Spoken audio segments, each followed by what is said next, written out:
మహేశ్వర్ రెడ్డి అని ఒక ఆయన కామెంట్ పెట్టిన ఏంటంటే బీసీలంతా మా ఉత్స దాగాలరా అని పెట్టిండన్న. చూస్తారా కామెంట్?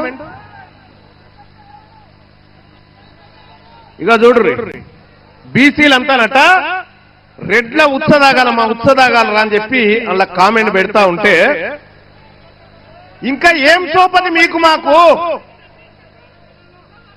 జరా ఈ కెమెరా ఏదైతే ఉందో ఇది జూమ్ చేయండి బాయ్స్.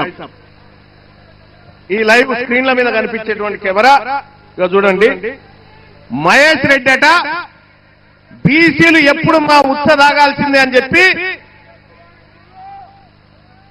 బీసీల మట వాళ్ళ ఉత్స దాగన్నట.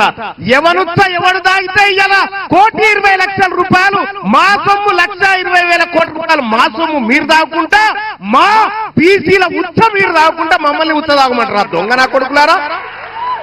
మా సొమ్ము కదా ఇది, మా సొమ్ము దాక్కుంటా మమ్మల్ని బీసీలకు ఇలా అధికారం మేమంటే ఒక ఆయన అంటాడు మీరేమన్నా చేసుకోరు కానీ రాజకీయాలు చేయొద్దట. బరాబర్ రాజకీయాలే చేస్తాం. మా బిడ్డ శ్రీకాంతాచారి ఆత్మ బలిదానం చేస్తే ఆ శవంకాడ కాపుకున్న దొంగలు మీరు ఇలా మా బీసీల గురించి మాట్లాడతారా? మా బిడ్డకు చేసిన న్యాయం ఏంది ఒక్కసారి నేను అడుగుతా ఉన్నా. ఏ లెక్కకు ఎక్కడైనా సిద్ధం. తీన్మార్ మల్లన్న లెక్కలు తీసుకొని వస్తాడు. మీరు రమ్మంటే గోల్కొండ కాడ కూర్చుందామా, 1000 స్తంభాల గుడి కాడ కూర్చుందామా, లేకపోతే కాకతీయుల ఏ దూరణం కాడ కూర్చుందామో చెప్పురు. మీరు చేసింది దొంగతనమే.